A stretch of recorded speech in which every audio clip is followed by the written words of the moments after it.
When a virus winds up inside the body, it's usually met with a furious onslaught from the immune system.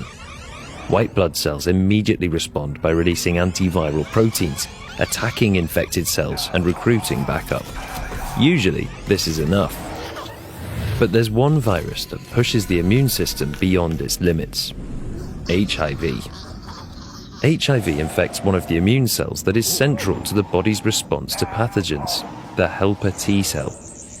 First, the virus attaches and enters. Once inside, the virus moves towards the nucleus along with its enzymes and genetic material.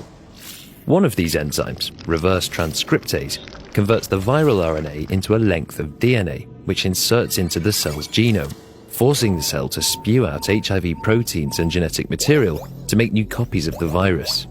These new viruses escape the cell to infect others. HIV levels rise rapidly in the body.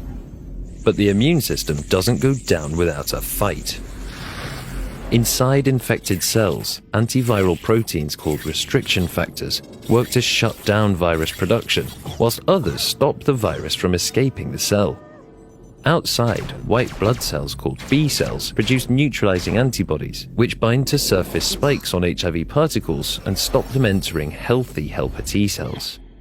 The greatest assault comes from killer T cells and natural killer cells, which seek and destroy infected cells directly. They release a protein called perforin, which punctures the infected cells, allowing enzymes to be injected, triggering auto-destruction. For a while, the defense holds and virus levels drop. But HIV begins its counterattack. It disables the cell's antiviral proteins, allowing new virus particles to leave the cell. It also constantly mutates inside the cell to evade detection.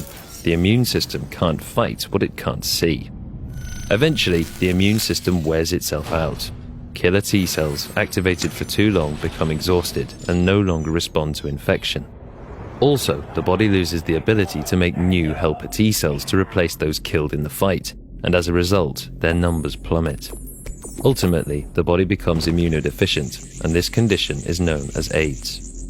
Without treatment, exposure to otherwise harmless microbes can be fatal.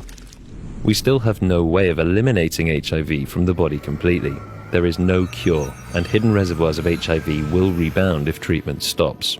But treatment with antiretroviral drugs can swing the balance, allowing the immune system to recover from battle and live to fight another day.